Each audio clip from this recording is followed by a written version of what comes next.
sobre lo que ha habido en materia legislativa y de políticas públicas en igualdad de derechos, implica que las personas no pueden ejercer sus derechos, porque la única manera de ejercerlo es sabiendo que estos derechos existen. Que vamos a partir principalmente con lo que tiene que ver con lo legislativo, luego con lo de políticas públicas, y voy a ser muy rápido porque la idea es que podamos debatir y conversar y yo pueda atender todas las dudas que ustedes puedan tener o debates que se puedan armar que son más interesantes que una exposición. Sí, No sé. una cosa corta, que Ramón va a exponer y cuando termine el PowerPoint va a dar este espacio como de debate y para preguntas, pero igual pueden ir haciendo sus preguntas mientras le vayan surgiendo por el chat y están quedando guardadas ahí. Okay. Lo que ocurre en Chile es algo muy, y en todos los países del mundo con las personas LGBTI, algo muy similar a lo que sucede en la familia. Cuando en la familia el papá, la mamá o los abuelos o otro familiar se entera de que su hijo o su nieto es lesbiana, gay, bi o trans, las familias primero como que rechazan a las personas. Y luego, de pasar del rechazo a la persona, pueden llegar a un momento donde la aceptan, pero la aceptan solo a esa persona, pero no aceptan a otro amigo LGBTI, solamente a su hijo o a su pariente. Y pasan a un tercer estadio donde te aceptan, pero sin pareja. Y después te aceptan sin pareja, con pareja, pero sin hijos. Y a nivel estatal suele suceder algo muy similar. La primera lucha que tuvimos que dar a nivel estatal fue que dejaran de considerarnos delincuentes. La homosexualidad era considerada un delito en Chile hasta el año 1999, es decir, hasta hace muy, muy poquito. Y se logró despenalizar en ese año, pero con una letra chica. Se despenalizó solamente para mayores de 18 años. ¿Qué quiere decir esto? Que en la actualidad en Chile las personas gay, homosexuales, hombres, tienen una edad de consentimiento sexual de 18 años, mientras que la de los heterosexuales es de 14 años. La edad de consentimiento sexual de las lesbianas también es de 14 años. Es solamente a los hombres gay que se les estableció una edad de consentimiento sexual mayor. En la práctica, ¿qué significa esto? Que si un chico de 20 años tiene relaciones sexuales consentidas con uno de 17 años, eso en este país es un delito, lo que no ocurre cuando son relaciones heterosexuales. Entonces, sí se penalizó en el 99 la relación entre adultos, pero no entre menores de edad. Y ese es un tema que está en mucho debate en la actualidad. Una vez conseguido que éramos personas y no delincuentes, que era como lo elemental, se trató de avanzar hasta que se sancionara la discriminación. Y para eso se aprobó la ley que establece medidas contra la discriminación en el año 2012. Es importante recordarle que esta ley ingresó a tramitación en el año 2005 y estuvo 7 años en debate y logró destrabarse su trámite, que estaba bastante burocratizado, a raíz del asesinato que quitó la vida a Daniel Zamudio. Sin ese asesinato, quizás la ley se hubiese demorado mucho más en aprobar. La ley se iba a aprobar igual. Lo que hizo el asesinato fue acelerar el momento de la aprobación, que ya era tardío porque ya llevamos 7 años tramitándola. Esta norma es la primera ley que protege a la orientación sexual y la identidad de género. Es decir, que cualquier persona que se sienta discriminada por estas categorías puede recurrir a la justicia y exigir a los tribunales que se haga justicia en sus derechos. Es bueno precisar que esta ley, si bien se conoce como la ley Zamudio, no beneficia solamente a las personas LGBTI, beneficia a todos los grupos discriminados, a la minoría étnica, a las minorías religiosas, a las personas con capacidades diferentes, a las mujeres, a los adultos mayores, a las personas que padecen alguna enfermedad. Es decir, es muy amplio su rubro. Se conoce como ley Zamudio porque los movimientos LGBTI fueron los principales impulsores, pero es una ley que beneficia a todo el mundo, no solamente a este grupo humano, y es bueno que eso lo tengan en consideración. Esta ley, un elemento importante que establece es que considera agravantes los delitos motivados por discriminación. ¿Qué significa eso? Que si a mí me golpean, o a alguien lo golpean porque es gay, porque pertenece a la raza negra, porque es indígena, la pena va a aumentar. No va a ser la misma que te golpeen porque sí, a que te golpeen por alguna de las categorías protegidas por esta ley y la pena aumenta. Y eso es un gran elemento que tiene esta ley. Otra ley que es relevante es del 2014, que modificó la ley que crea el Consejo Nacional de Televisión y que permite y que prohíbe los contenidos homófobos en la televisión, o transfóbicos también. Entonces eso también es una ley relevante. Ya se ha usado en varias oportunidades y algunos medios han sido sancionados por contenido homófobo. La otra ley, y aquí viene lo del acuerdo de unión civil, permite a las parejas y el reconocimiento de las parejas del mismo sexo a acceder a similares del derecho a los que tienen las parejas heterosexuales en el matrimonio. La ley de unión civil es la primera vez que reconoce que las parejas del mismo sexo constituyen familia. Esta norma es muy importante porque da protección. Por ejemplo, en caso de que la pareja se enferme, la otra puede decidir qué medicamentos darle cuando no hay consenso a nivel médico, o dónde sepultarla en caso de que fallezca, o poder acceder a beneficios laborales, o disapre, o compartir, o acceder a herencia. En realidad tiene muchos elementos que son muy parecidos a los del matrimonio, pero tiene dos diferencias relevantes con el matrimonio. Una es que lamentablemente la ley de unión civil no reguló el tema de los hijos. Entonces, no permite ni siquiera adoptar a las parejas del mismo sexo, ni tampoco a las parejas heterosexuales. Entonces, reguló todo, reguló casa, reguló autos, reguló bienes, pero no reguló quién protege a los niños de estas parejas, y eso es un gran problema que tiene la norma. Pero junto a este problema, tiene un elemento que para muchos es considerado positivo. Se considera una norma mucho más liberal y mucho más progresista que la del matrimonio, porque no se mete en tu intimidad en dos aspectos. Por ejemplo, no te obliga al momento de contraer la unión civil a decir que vas a ser fiel para toda la vida, de que vas a vivir con la misma persona para toda la vida. No te obliga a decir eso. Y en segundo lugar, si tú te quieres separar de tu pareja, basta que una de las partes lo decida y no tienen que pasar por algún proceso de mediación o esperar que el otro le diga que bueno o que no. Entonces eso es una ventaja, entre comillas. Digo ventaja entre comillas porque podría ser que algunas personas se aprovecharan de esto y dejaran a su pareja desprotegida una vez que se separan. Pero esta ley contempla la posibilidad de que si la pareja que pide, si la pareja que pide el divorcio, o sea, que pide la anulación del acuerdo de unión civil, no dejó que la otra trabajara o se desempeñara o estudiara, va a tener que pagarle alguna indemnización si quiere llegar a un término, porque esa pareja va a quedar en la calle. Entonces esa es una protección mínima que tiene este acuerdo. A partir del 2016, la ley prohíbe la discriminación de las personas LGBTI en el ámbito laboral. A partir del 2016, a partir del mismo año también se establece que no se, o sea, esto pareciera ser que es lógico, pero no es tan lógico. Se prohíbe que las personas sean torturadas o dañadas en función de su orientación sexual e identidad de género. ¿Por qué digo que no es tan lógico? Porque la ley inicialmente no contemplaba a las personas LGBTI. Eso solamente se añadió en el 2016.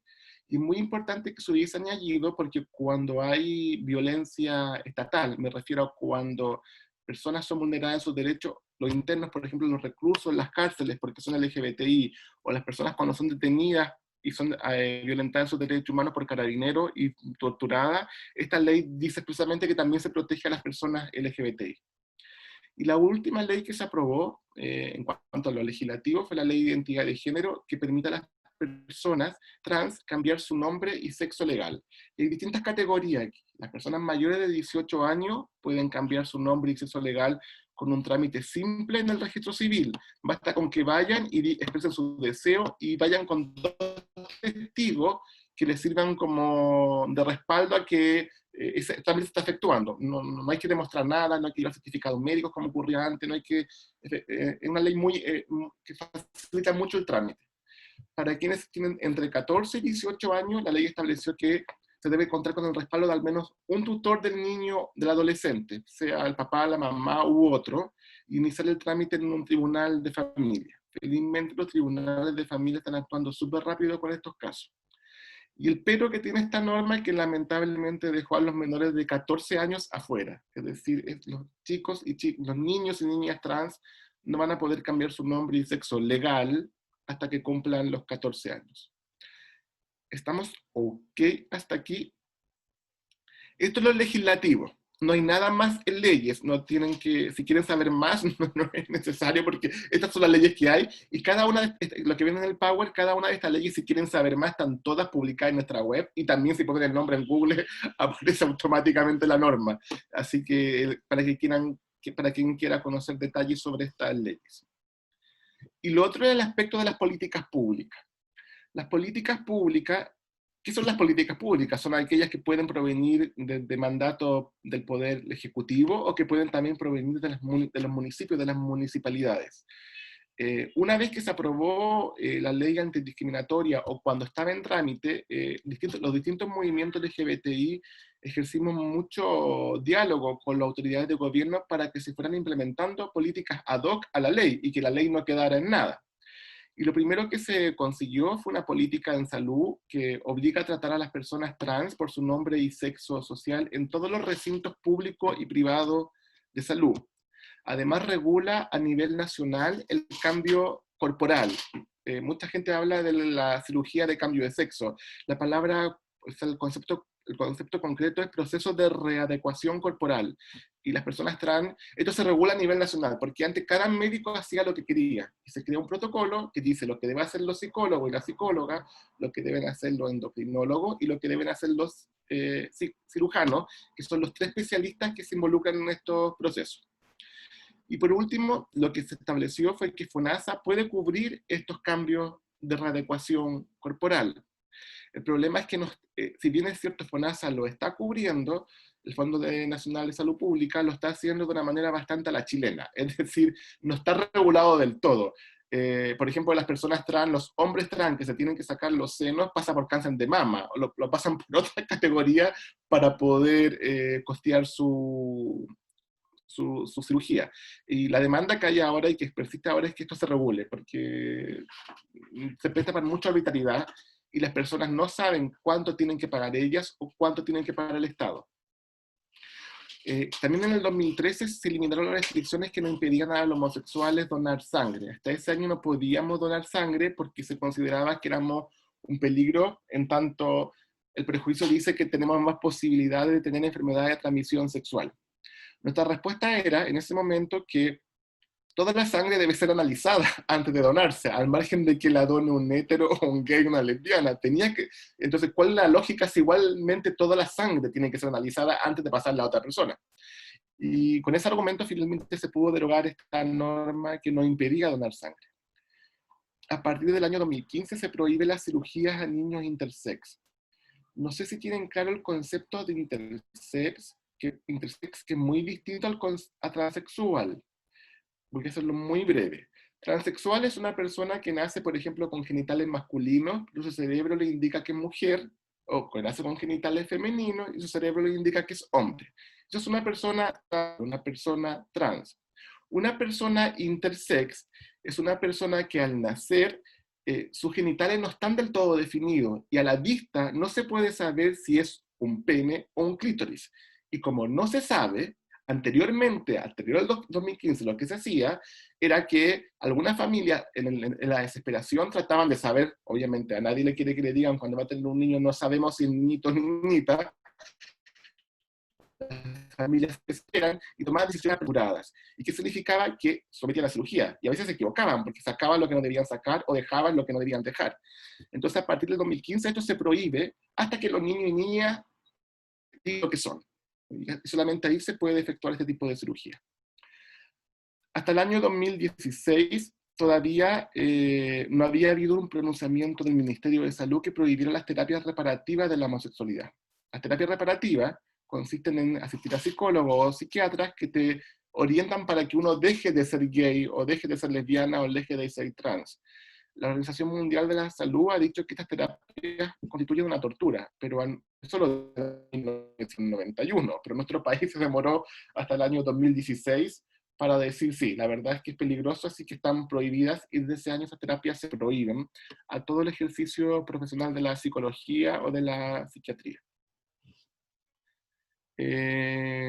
Aquí voy a ir bien rápido, ya terminé con lo de salud. En educación, voy a hacer un panorama muy general. Es bueno que sepan que la primera vez que se habló sobre estudiantes LGBTI fue en el año 2004, y desde ahí se fueron implementando distintas políticas. Se incluyeron en los textos escolares la realidad LGBTI, en varios textos ya está esta temática. Los colegios han incluido esta temática para celebrar, lo consideran, por ejemplo, el Día contra la Homofobia y la Transfobia como un día relevante de conmemorar, y algunos establecimientos educacionales hacen actividades para esa fecha. Se eliminaron los bloqueos a nuestro sitio web, por ejemplo, hasta el año 2005, si ustedes entraban a las bibliotecas públicas y ponían móvil.cl, le aparecía peligro, página porno, y hasta el 2014, si entraban a nuestra página a través de las escuelas públicas, también le aparecía lo mismo, y eso se eliminó también en esta fecha. En educación la verdad es que ha habido bastante avance, y ahí lo encuentran detallados. En orden y seguridad, bueno, hasta el 2009 se terminan, perdón, me equivoqué, hasta el 2009 habían sanciones contra los reclusos trans en las cárceles. Si se vestían de acuerdo a su identidad de género y no de acuerdo a lo que indicaba el carnet, eran sancionados o eso se lo escribía. Felizmente eso ya no existe. Del 2010 existe el derecho al venusterio en las cárceles. No sé si conocen el concepto de venusterio, pero el venusterio es una palabra muy antigua que significa que se le da la posibilidad a quien está preso o presa de que lo pueda visitar su pareja para tener sexo al interior de la cárcel. Y esa posibilidad estaba solamente dada a parejas heterosexuales, pero desde el 2010 está dada también a parejas del mismo sexo.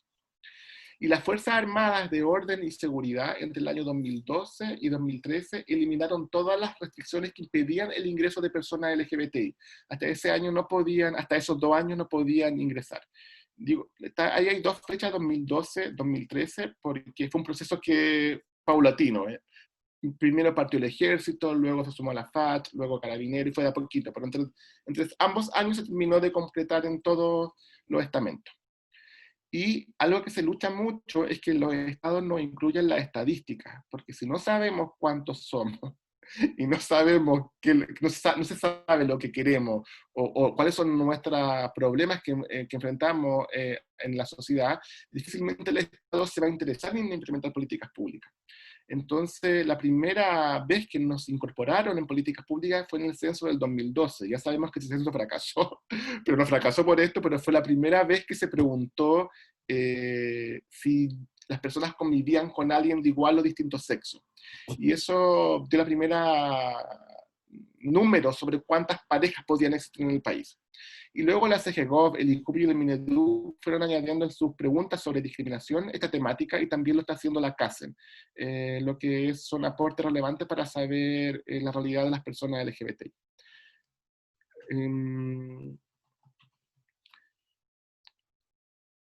Sí, con la anterior, si ustedes se dan cuenta, hasta el año 2001 el registro civil impedía a las personas trans sacar su cédula de identidad vestidas de acuerdo a su identidad. La obligaban, por ejemplo, a las mujeres trans a sacarse el maquillaje, a tomarse el pelo, y a los hombres los obligaban a feminizarse. Felizmente eso ya no pasa desde el año 2001. En el metro, por ejemplo, estaban prohibidos cualquier mensaje a favor de los derechos LGBTI hasta el año 2003. Ahora está lleno. Cada vez que, no sé si han visto, pero hay muchos mensajes sobre diversidad sexual en el metro. Pero eso fue paulatino a partir del año 2003. El Ministerio de la Vivienda permite a las personas del mismo sexo acceder a subsidios habitacionales como familia. Eso es importante porque cuando uno postula como familia tiene más puntaje cuando se postula solo, y antes las parejas del mismo sexo no eran consideradas familia. El Ministerio del Interior tiene una política que protege a las víctimas de la violencia cuando son personas LGBTI. El CENAME permite a las parejas del mismo sexo, esto es muy importante, desde el año 2015, acceder al proceso de adopción. Esto lo voy a dejar muy claro. En Chile está prohibida la adopción a las parejas del mismo sexo, desde el punto de vista legal. Pero las parejas pueden acceder, pero las parejas pueden postular desde el 2015 como pareja del mismo sexo, aun cuando legalmente se va a reconocer a uno de ellos. Es decir, antes mentían, decían que iban a postular solo, o que vivían con otra persona, con otro pariente, no decían que vivían con la pareja.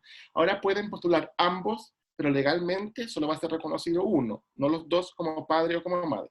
Pero ya no se llega con la mentira a los tribunales, que era lo que sucedía antes, y que es una gran ventaja, porque al final un niño o una niña que crece sabiendo que sus padres o madres tuvieron que mentir para poder adoptarlo no es una muy buena noticia, y de ese año eso ya no existe. Y finalmente el Plan Nacional de Derechos Humanos, que considera los derechos LGBTI en distintos campos. Y que lo que tiene el plan es que proyecta qué es lo que falta y establece metas para conseguir lo que falta de aquí hasta el año 2022. Lamentablemente por la pandemia y el estallido social, re poco se ha implementado el plan, pero ya lo veremos en el futuro. Y lo último, con esto me quedo, son las ordenanzas municipales contra la discriminación que se han aprobado en todas estas comunas que ustedes ven en la pantalla. estas ordenanzas son muy similares a la ley antidiscriminatoria, protegen a todos los grupos discriminados, no solo la población LGBTI, pero al igual que con la ley antidiscriminación, estas normas fueron impulsadas por el movimiento LGBTI. Y lo otro que del año 2013, los edificios públicos o privados se han ido sumando a la conmemoración del Día Internacional contra la Homofobia, izan la bandera LGBTI en esa fecha, o en la moneda se ilumina con los colores LGBTI, o algunos municipios, por ejemplo, han pintado los pasos de cebra con los colores LGBTI, y se ve una gran despliegue en mayo que tiene que ver con esta política que, no una política formal, no está escrita, pero se ha transformado en una tradición, efectuar esto desde el 2013 en adelante. Me quedo hasta ahí para no aburrir y mejor conversar.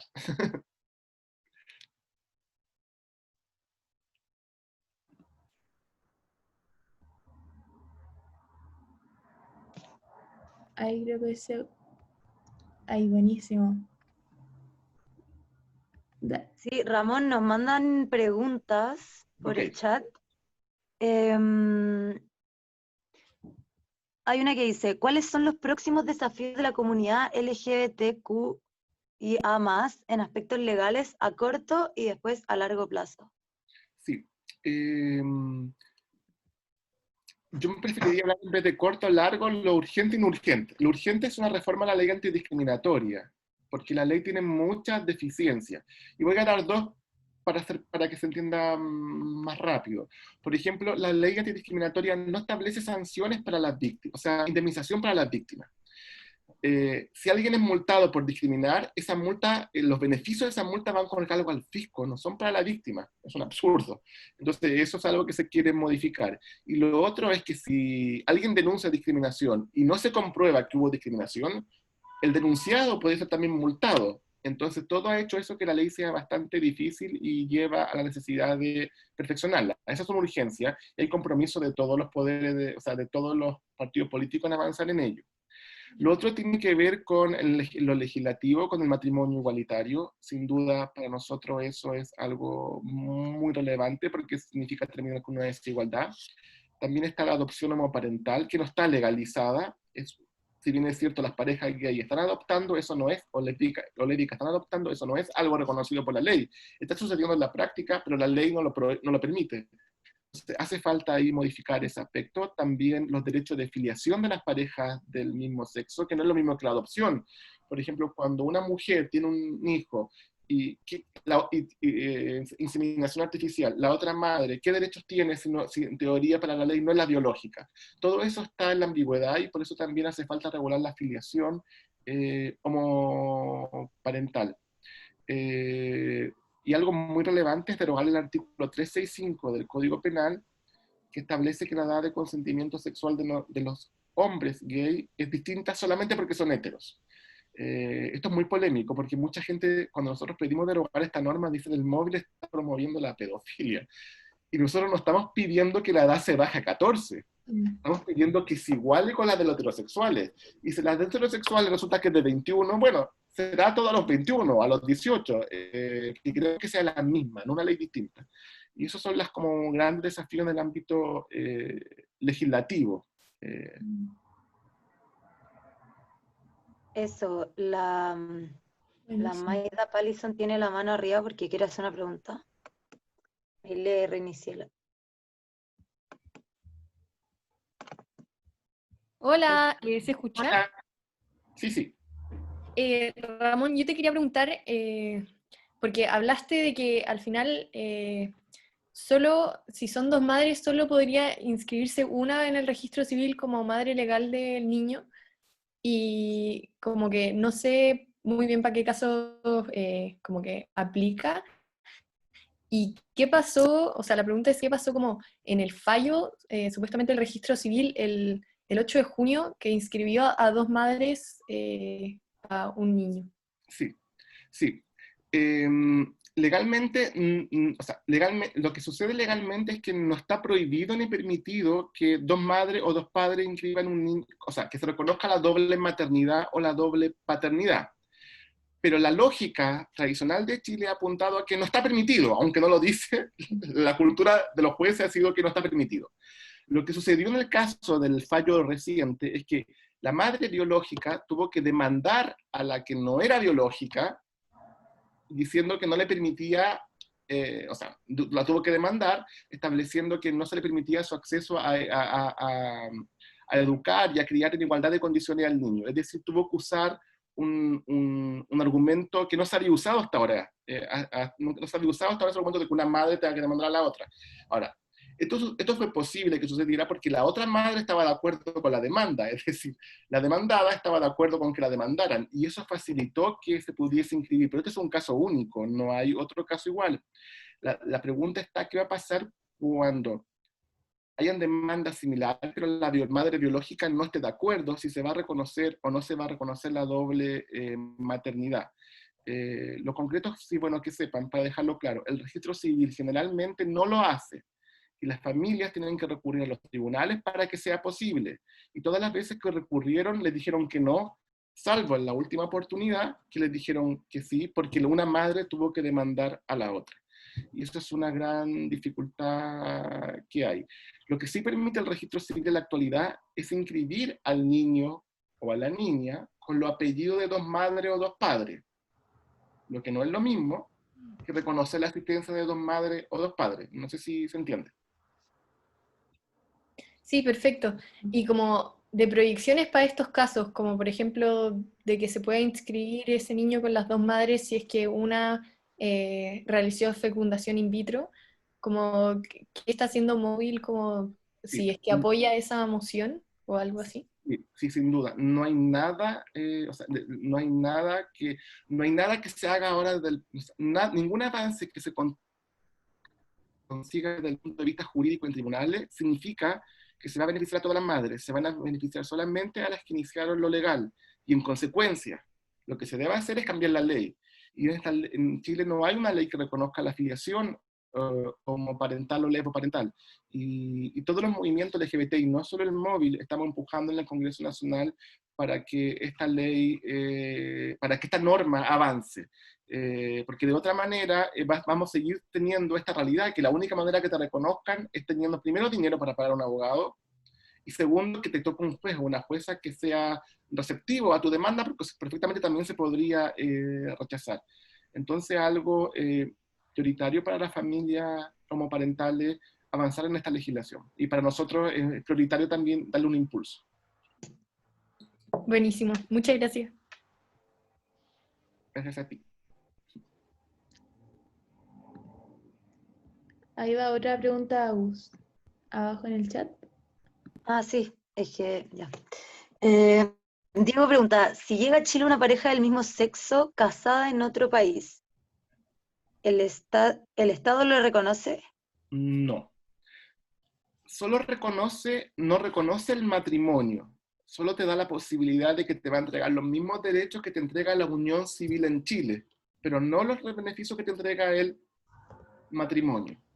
Eso es muy lamentable, porque en definitiva significa que si yo me caso en España, acá me van a decir, acá no eras casado, a lo máximo te vamos a reconocer que sean convivientes civiles, y me voy a quedar solamente con los derechos que establece esa ley, la ley de unión civil, no otra ley. Por esta discusión, esta ha sido una discusión muy interesante porque se ha discutido en varias oportunidades en el Tribunal Constitucional. Algunas parejas que se han casado en el extranjero han recurrido al TC para que se pronuncie sobre esto.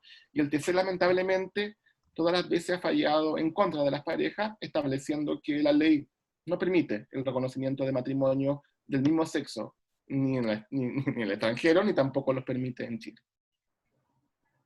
Buenísimo. Muchas gracias. Ahí ponen, creo que, ¿qué ocurre al respecto de leyes que endurezcan las penas para asesinato a personas del colectivo LGBT? Sí. La ley antidiscriminatoria considera un agravante los delitos motivados por discriminación. El problema es ese, cuando digo motivados por discriminación. Quiero que pongan el acento en este verbo, o sea, en esta palabra, la motivación, porque ese es el problema que tiene la ley. Voy a ser muy claro. nosotros tuvimos un caso de un chico en el año 2016 que fue golpeado en San Francisco de Mostazal, que es una localidad de la sexta región. Después que fue golpeado, él estuvo como 3 meses en coma. Nosotros teníamos grabaciones que donde se escuchaba a los agresores decirle fleto, maricón, hueco, mientras lo estaban atacando. Nosotros dijimos, bueno, con esto se va a aplicar el agravante, se va a aumentar la pena. Cuando el chico falleció dijimos, bueno, se va a aumentar la pena, no va a ser un asesinato cualquiera, sino va a ser considerado un crimen de odio.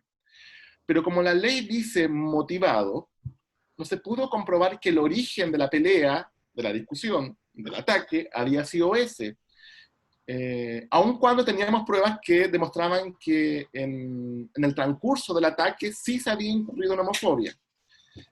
Y eso dificulta mucho que los jueces apliquen esta norma. Y por eso lo que se está apelando ahora, con la modificación de la ley Zamudio, es que en vez de hablar de delitos motivados por discriminación, se hable de delitos con presencia de elementos discriminatorios.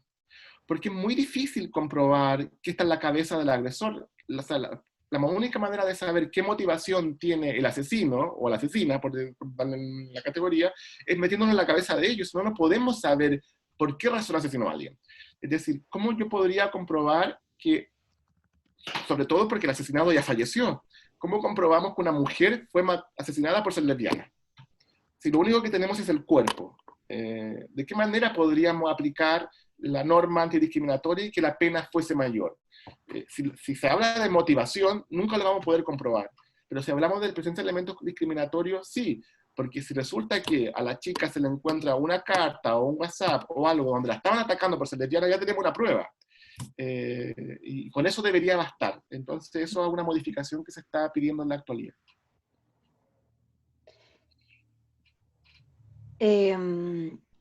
La Cata pregunta, ¿qué pasa si llegan con un hijo de otra parte? Supongo que se refiere a un hijo inscrito con 2 papás o 2 mamás. Sí, si llegan con un hijo inscrito en otra parte, o sea, 2 padres o 2... Me refiero a esa la pregunta, ¿no? Inscrito en otro Sí, país, dice en otro 2 país. padres o con 2 madres. Insisto, la única manera de que acá se reconozca la existencia de 2 padres o 2 madres es que esa familia inicie un juicio en tribunales y ver si le toca a un juez falle a su favor, mientras no se resuelva ese reconocimiento en el país. Incluso hay casos mucho más dramáticos, porque, por ejemplo, al revés, en Estados Unidos, por ejemplo, está prohibido sacar a los niños, como en muchos países, ¿no?, sin el consentimiento de la madre. La madre es como la figura más relevante. Y los padres gays que han tenido hijos o hijas, por algunos de ellos por este proceso de, ¿cómo se llama?, el vientre subrogado, se han visto posibilitados de poder sacar a su hijo del país. Eso le pasa a algunos chilenos que están allá, que han querido venir con su hijo acá y no pueden porque el otro país no les permite salir sin el consentimiento de la madre. Entonces, se ven problemas tanto para aquellos países que les permiten cuando vienen aquí, y también cuando uno se traslada a algún país que no lo permite, porque tampoco puede salir del lugar. Entonces, es una gran dificultad. La única manera de resolverlo es iniciando acciones legales que a veces pueden demorar, en el mejor de los escenarios, meses, en el peor de los escenarios, más de 1 año o 2 años. Perfecto.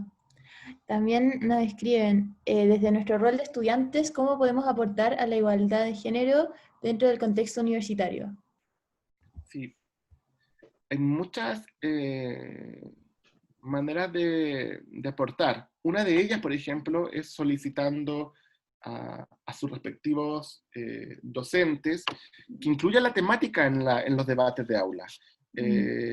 Por ejemplo, cuando se habla de familia, que incluyan a la diversidad familiar. Cuando se habla de madres, que incluyan la realidad de distintas madres. O yo pienso, por ejemplo, en ejemplos concretos, chicos y chicas que estudian educación parvularia. Nunca les enseñan que cuando ejerzan en su curso, podría haber un niño que tenga 2 madres o 2 padres. Y no han llegado testimonios súper tristes de chicos que dicen, de niños de 5 o 6 años que nos dicen, cuando me hicieron dibujar para el Día del Padre un dibujo, me pidieron dibujar uno. Cuando yo día necesitaba tiempo para dibujar 2, o para el Día de la Madre necesitaba dibujar 2 dibujos y no uno, y como que la mentalidad del educador de párvulo no está pensada para este tipo de realidades. Y eso tiene que ver con la educación, exigir a los docentes que incluya la temática en ramos que son atingentes. Nosotros consideramos que hay 4 carreras que son fundamentales para el avance de los derechos LGBTI. Una es psicología, docencia, periodismo, trabajo social y derechos, son 5. Son carreras que para nosotros son vitales para contribuir al cambio, y esas carreras, por ejemplo, deberían tener un rol, deberían incluir esto como malla obligatoria en algún contenido, y otras carreras deberían ser optativo o tener un abordaje transversal. Yo desconozco la realidad de los cursos optativos en la Universidad Católica, pero por ejemplo en la Universidad de Chile hay los cursos de formación general. Hay un curso, por ejemplo, sobre diversidad sexual. Quizás personal para que los cursos optativos se abran esta posibilidad también es algo relevante. Y lo otro es solidarizar cuando hay expresiones favorables a los derechos LGBTI en la UC. Nosotros hemos visto que desde el año 2012 han habido intentos de los estudiantes LGBTI de la Universidad de la UC a organizarse. Han dependido de qué rector le ha tocado, qué autoridad le ha tocado para poder desenvolverse, pero cuando se le ha negado el derecho a expresarse, quizá la solidaridad podría ser importante. Por ejemplo, tenemos el caso del año pasado que se intentó izar la bandera LGBTI, hubo problemas con la universidad. Yo creo que ahí de repente una voz más única del centro estudiante o de exigir que esto no le hace mal a nadie, o sea, de pedir que se permita este tipo de expresiones, es un gran aporte. Y lo otro, yo creo que quizás lo más significante es entender algo que a la gente le cuesta entender, que las personas LGBTI somos personas comunes y corrientes, y no necesitamos que se explique nuestra realidad de una manera muy especial. A mí me gustó mucho cuando leí los correos que te cambiaron y me invitaron acá, porque dijimos, ¿qué le expliqué? Porque creo que se dieron 2 posibilidades, si hablamos de conceptos o de avance y políticas públicas. Y hablar de conceptos significa entrar a explicarles que yo soy persona igual que ustedes, en realidad es como eso. La verdad es que ese debate es como muy prehistórico ya. Algunos establecimientos sí lo desean, por supuesto, porque cada establecimiento vive su propia realidad. Pero entender que no hay que tener un trato especial. En los jardines infantiles, los establecimientos nos preguntan ¿cómo le explico a los niños qué es lo que es 2 hombres juntos, 2 mujeres juntas? Bueno, de la misma manera que explica un hombre y una mujer juntas. La verdad es que no hay que darle mucha vuelta al asunto. Y tener claridad sobre eso aporta bastante. Y la empatía es algo muy relevante. Hay mucha gente que se declara pro derechos LGBTI, pero que comete errores por falta de empatía. Por ejemplo, preguntarle a alguna persona ¿qué te hizo gay o qué te hizo lesbiana o cuándo lo supiste o cuándo te enteraste? Cuando digo la empatía, digo que las personas heterosexuales también se hagan esa misma pregunta. ¿Qué me hizo hetero? ¿Cómo me enteré? ¿Cómo me ocurrió? Y se van a dar cuenta que para esas preguntas no hay respuesta. Y los LGBTI tampoco tenemos respuesta para esa pregunta, porque la naturaleza se fue dando así. Entonces ahí la empatía juega un rol muy, muy relevante. Perfecto. Aquí en el chat hay otra pregunta que dice, ¿cómo puede o podría afectar el plebiscito y la eventualidad de una posible nueva constitución para el colectivo LGBTI? Sí, nosotros tenemos harta esperanza ahí. Creemos que si es posible una constitución, generar una nueva constitución y establecer en la constitución la no discriminación en los mismos términos que lo establece la ley Zamudio, en términos prácticos, todo lo que estamos buscando se consigue todo en uno, es decir, sería como en un paquete completo. Y sería una gran posibilidad, pero es un desafío. Pero nosotros tenemos mucha esperanza de que si eso ocurre, no las vamos a jugar, viendo las comisiones que sean necesarias, dialogando con los candidatos que van a redactar la Constitución o que van a candidatearse para eso, reuniéndonos con ellos y con ellas para que en definitiva incluya la no discriminación por orientación sexual e identidad de género, por todas las otras categorías, no solo por esta, en la Constitución. Estamos convencidísimos de que si hubiésemos tenido otro tipo de Constitución, una Constitución más democrática, quizás muchos de nuestros desafíos ya estarían resueltos. Y por eso tenemos mucha esperanza ahí. Yo tengo una pregunta como mía, ligada un poco a esto, que en el caso de existir esta nueva constitución, igual debería haber, más que quizás hablar con los representantes o los que van a escribir la constitución, quizás debería haber algún porcentaje de personas, o no sé si porcentaje, pero debería participar gente de la comunidad LGBTI, porque igual influye que personas de la comunidad estén haciendo leyes para la comunidad. Sí. O también se puede aplicar como en cualquier plano, digo, como en el Congreso también es importante que las personas que están legislando temas LGBT también sean del colectivo, sean cercanos al menos al colectivo. Sí, hay un debate profundo con eso. Tu idea es muy, muy interesante. De hecho, te puedo decir que el movimiento está muy dividido respecto a si es favorable o no es favorable a eso. Para ser más sincero, el mismo móvil, la postura todavía no está ni definida porque hay tantas voces al interior sobre esto que no hay claridad. Por términos prácticos, ¿qué corrientes LGBTI que luchan por sus derechos dicen que no? En definitiva, hay personas LGBTI que son tremendamente homófobas y transfóbicas. Es decir, el hecho de ser LGBTI no te libera de la discriminación. Y el hecho de ser heterosexual tampoco da garantías de que tú no vayas a discriminar o sí. Es decir, la discriminación, la homofobia y la transfobia no tienen relación con la orientación sexual o identidad de género de las personas. Eso, estoy dando los argumentos, no estoy diciendo... Y el segundo argumento que hay respecto a que no es necesario es que una persona por el hecho de ser LGBTI no necesariamente sabe la lucha que hay por ser LGBTI. Y ahí viene una discusión, quien debe saberlo es quien se educa en esto, y educarse en esto también lo podría hacer una persona heterosexual. Y la otra postura, la segunda, que dice que sí, que debería haber alguien, en definitiva tiene que ver con la autorrepresentación. ¿Quién mejor que te represente a alguien que entiende tu propia identidad y que ha vivido la discriminación de una manera tan fuerte como tú mismo? ¿Quién puede entender la relevancia que tiene el matrimonio igualitario, por ejemplo? Porque ahora, por ejemplo, se dice que ¿a qué pelean por el matrimonio igualitario si estamos en pandemia, por ejemplo? ¿Quién puede entender que no tiene relación una cosa con la otra? Solamente quizás una persona LGBTI. Y eso también se apunta bastante. Nosotros no tenemos todavía una postura sobre eso, pero entiendo que gran parte de los movimientos sí están apelando a que tienen que haber representantes LGBTI en el Congreso. Lo que sí tenemos claro es que hemos tenido representantes LGBTI en el Congreso y no han servido de mucho. De hecho, ni siquiera han levantado la bandera LGBTI. Han pasado como por el lado estos temas. Entonces tampoco es una garantía el hecho de serlo. Yo creo que la garantía lo da el hecho del compromiso con el activismo y los derechos humanos principalmente. Claro, yo creo que va también por el lado que tú decías, como eso de educarse, también, o ser cercano al colectivo al menos, no necesariamente ser parte, pero sí exigir como un mínimo de esa como culturización al respecto de todas las luchas y temáticas del movimiento.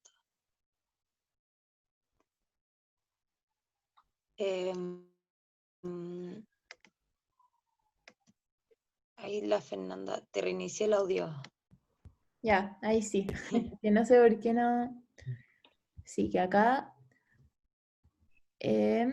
me pusieron. En nuestra universidad sigue ocurriendo que profesores se comunican de forma violenta en asuntos de diversidad y muestran ser bastante retrógrados en los mismos temas. ¿Cuáles son los desafíos materiales de inclusión y no discriminación en el contexto universitario? Es más o menos lo que habíamos dicho antes, ¿no? Sí, yo creo que incluirlo en la malla y denunciar. Mira, a veces, fíjate que la Católica le ha pasado algo muy extraño, porque cuando hemos recibido denuncias de estudiantes LGBTI contra algún docente, generalmente quien nos escuchó o quien no hizo nada en el establecimiento fue el decano o alguien cercano a la carrera. Pero cuando escribimos una carta al rector, el rector, si bien nosotros tenemos muchas diferencias con el rector Sánchez la mayoría de las veces ha respondido como positivamente a resolver. Ah, ya. Yo no sé si eso pasa porque no quieren un escándalo o se mete otro agente externo, lo que quiera, pero la práctica, cuando uno ocupa los canales formales y llega hasta la última instancia, creo que a veces es posible alcanzar que se haga o justicia o se aminore el daño causado a un estudiante LGBTI en el colegio, o sea, en la universidad. Y denunciar los contenidos, porque a veces los contenidos pasan piola, los tenemos tan asimilados cuando dicen algún profesor, el matrimonio es solo entre un hombre y una mujer, y a veces lo tenemos como tan asimilado que nos da la posibilidad de debate, que no dejar que esas cosas pasen, sino que debatirla. Bueno, la ley lo dice, pero podría ser distinto, ¿no? Generar ese espacio de debate es muy importante. Y también, justo, ¿por qué es necesaria la ley de adopción homoparental? Lo principal para nosotros es el interés superior del niño. Cuando un niño es susceptible de ser adoptado, lo importante es que ese niño tenga la mayor cantidad de posibilidades para que se escoja la mejor familia. Y cuando las parejas gay o lésbicas son excluidas, lo único que se hace es excluir posibilidades a ese niño de encontrar, o niña, de encontrar la mejor familia posible. Es decir, nosotros con esto, cuando demandamos adopción homoparental, lo que estamos demandando es que se amplíe el abanico de posibilidades y que al final se elija a dos padres o dos madres, o un padre o una madre, en función del cariño, del afecto, del amor, de las capacidades económicas que puedan tener, o de las capacidades de entregarles la mejor educación, o de compromiso, pero que no se evalúe en función de la orientación sexual de las personas. Entonces, la razón por la que luchamos por esta norma es esa.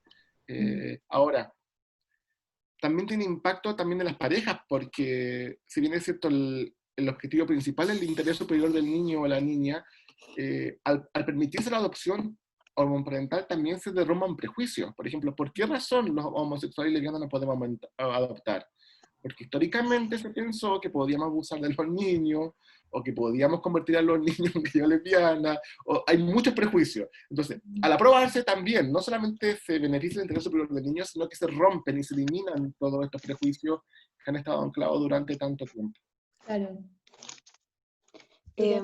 Ahí Diego tiene una pregunta, le voy a activar el micrófono.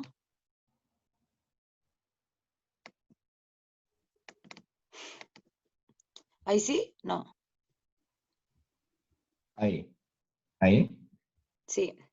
Ya. Hola, yo quería preguntar, porque ya en unos meses sería como en septiembre los 2 años de la promulgación de la Ley de Identidad de Género, y yo como que había escuchado por ahí como de que no ha estado muy bien implementado, que hay problemas, pero como que nunca mucho detalle de qué. Tengo entendido que igual es como lentitud burocrática y como más sobre todo eso, pero como quería saber más detalles como concretos.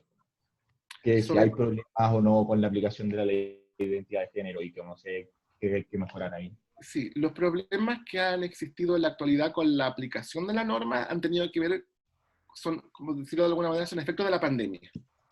Porque el registro civil comenzó a implementar el proceso para el cambio de nombre y sexo legal de manera que iba bastante bien al inicio. Pero una vez con la pandemia este proceso se terminó. Y no se permite, no está la posibilidad todavía de poder iniciar el proceso vía online. Y eso ha sido lo que ha dificultado que la norma no se practique. Y eso es grave, porque algo histórico que ha sucedido, algo que sucede hace mucho tiempo, es que las policías reprimen mucho a las personas trans, sobre todo los controles de seguridad.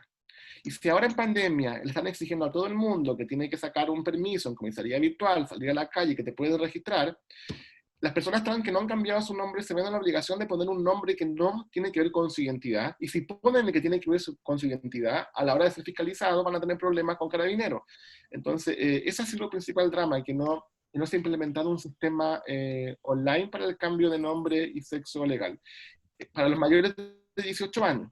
Para los menores de 18 años que tienen más de 14 años, curiosamente los tribunales de familia sí han implementado el sistema online, han funcionado mejor que el registro civil para efectuar este tipo de procesos. Yo creo que esa ha sido la dificultad de la pandemia. Ahora, dificultad estructural que tiene la ley, al margen de la pandemia, es que dejó afuera a los niños de 14 años, porque antes de la ley eso sí se podía hacer. Y eso es lo raro, que con ley no se puede, y antes de la ley sí se podía. Entonces es una gran dificultad porque ser trans no es lo mismo que ser gay o lesbiana.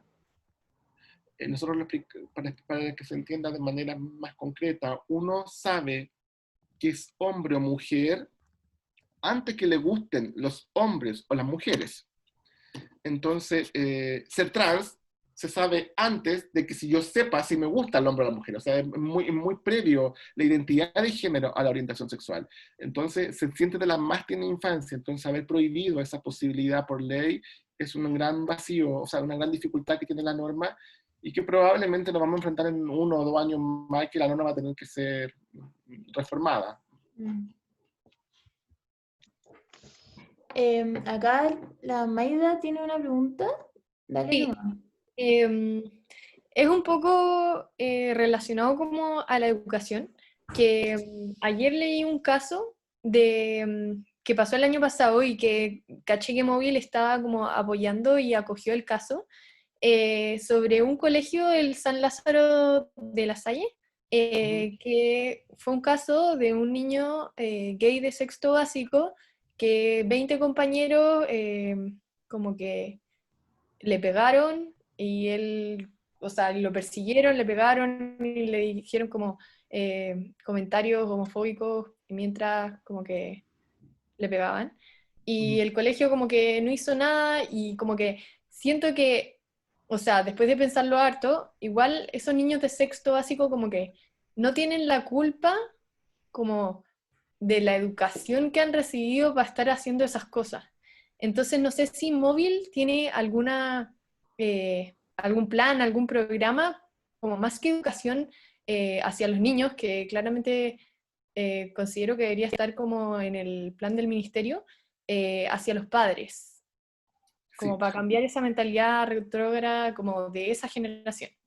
sí, es muy atingente e importante lo que dices, porque cuando se comete un error o se incurre en discriminación, sobre todo cuando son niños o niñas, uno, no, eso no es maldad. Ahí yo creo que pones muy bien el acento tú, que tiene que ver con que no se recibieron la herramienta adecuada y eso no se puede, no se va a ir uno con el látigo a decir, ahora aceptarás lo que hay, ahora no tiene ningún sentido. El problema de eso es la falta de educación. Y sí, nosotros proponemos siempre a los colegios que nos permitan ingresar y debatir con padre, con madre, padre y apoderado. Y yo le digo que en la casi totalidad de los colegios que hemos ido, esa posibilidad se ha abierto. Y realmente se abre de manera mucho más fácil, lamentablemente, cuando ocurre un caso de discriminación, porque es lo que le sugerimos a cambio. Más que sugerirle sanción al niño o a la niña, lo que siempre sugerimos es eduque al niño o a la niña y si persiste la discriminación, que el sancionado sea el colegio, y ni siquiera aún así el niño o la niña que incurrió en esta discriminación. El problema que hemos tenido con esta experiencia, y que yo creo que eso no solamente tiene que ver con los LGBTI, sino que con la cultura machista, es que todas las veces que hemos ido a dar la charla a padres y apoderados, el 90% son madres, el 10% son padres. A los padres cuesta mucho llevarlos a estas cosas todavía, y eso es lo dramático, porque todos los estudios indican que las mujeres discriminan menos que los hombres a las personas LGBTI, y los hombres requieren más orientación sobre los LGBTI que las mujeres, pero ellos mismos son los que más faltan a este tipo de iniciativas. Y ahí es un desafío que ya es más estructural, ¿no? Que no solamente tiene que ver con el movimiento, sino que con el machismo que ha sido instalado durante tanto tiempo en tantos lugares.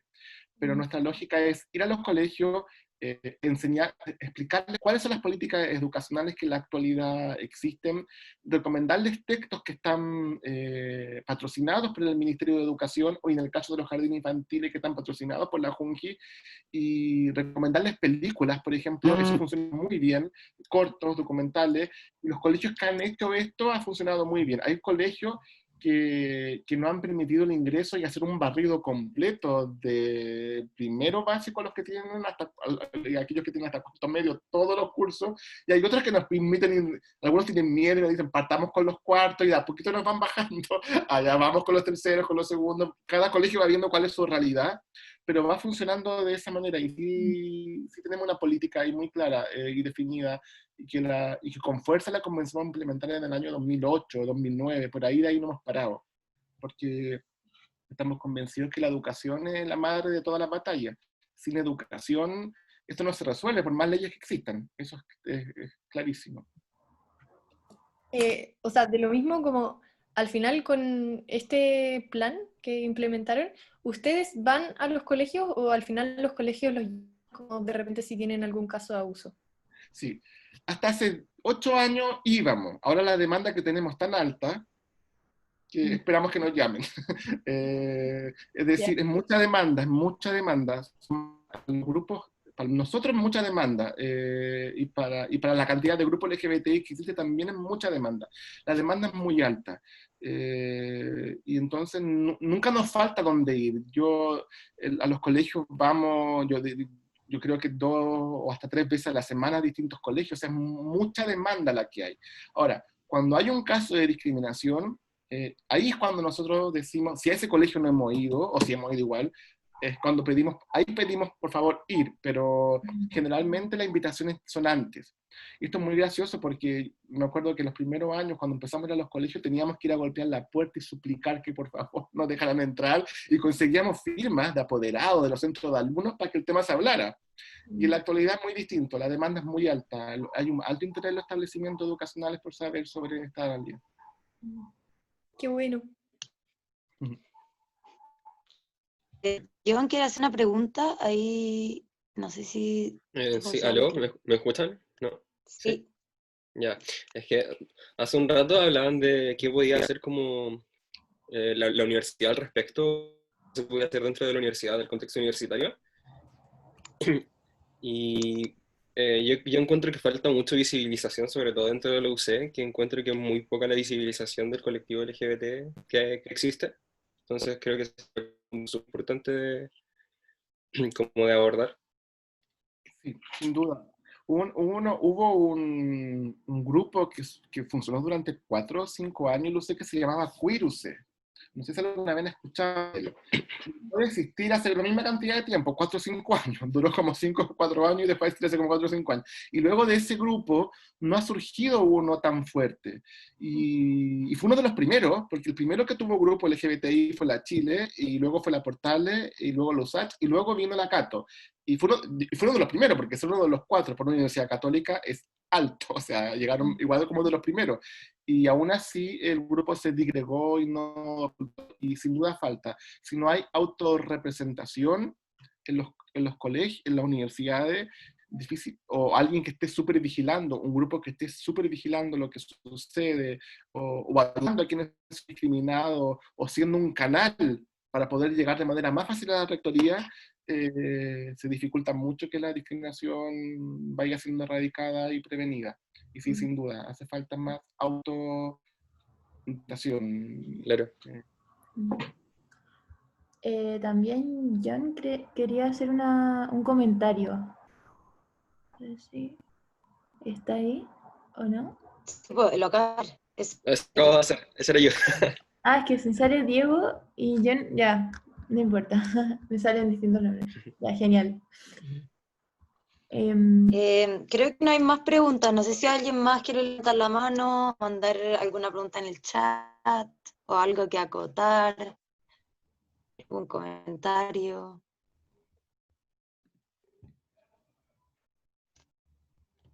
Dicen, ¿cuál es el fundamento para usar la palabra lucha?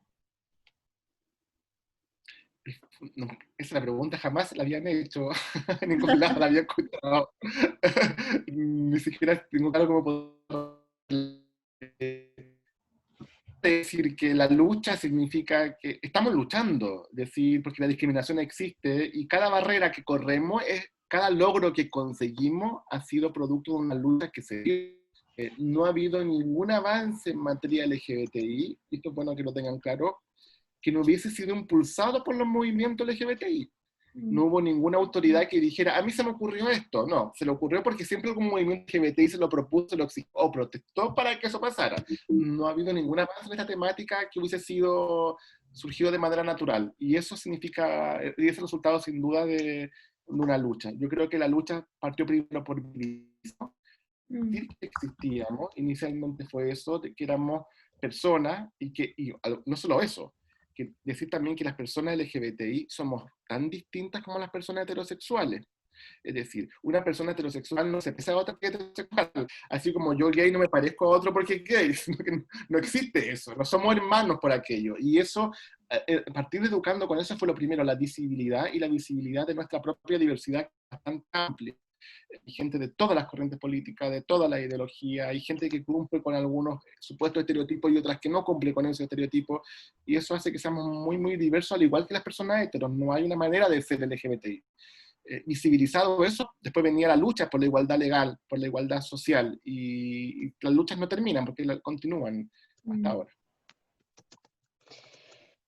Paola tiene la mano levantada, así que ahí tiene que aceptar Sí, el audio. Ahí.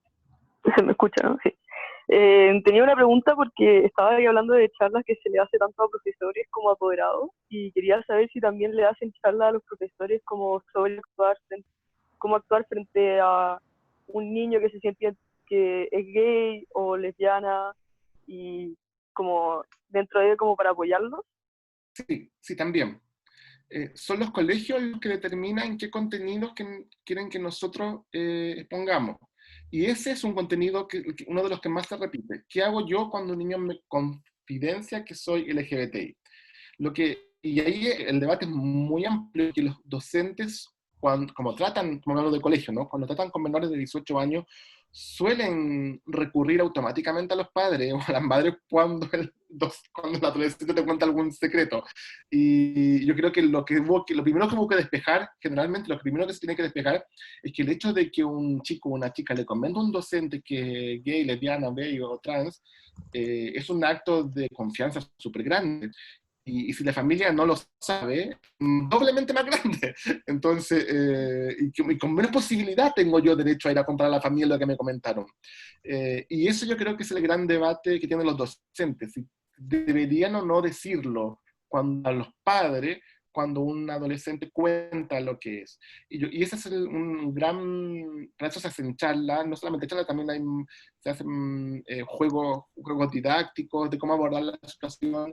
No es lo mismo si se trata de una persona gay, lesbiana o una persona trans, cómo abordar la situación, y de eso hay bastante orientación. Y también tenemos un texto que se llama Educando en la Diversidad, que si bien esto es ya antiguo, 2009, pero no ha perdido su vigencia porque son las mismas recomendaciones que seguimos dando en la actualidad.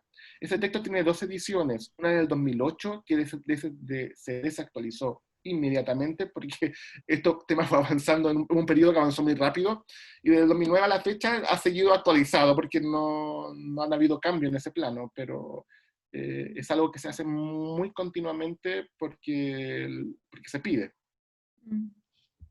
Perfecto.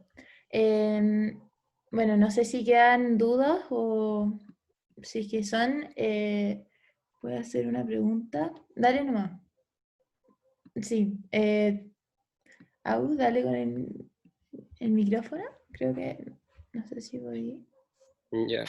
Tenía una duda con lo que dijiste como casi al principio de las leyes y como de las prioridades que tenían como movimiento, respecto a lo de la ley Zamudio y de como la parte que decía por motivación respecto a qué tan se hace eso, si es que algo como que se está trabajando o algo como que, bueno, como que está ahí pero no se habla mucho.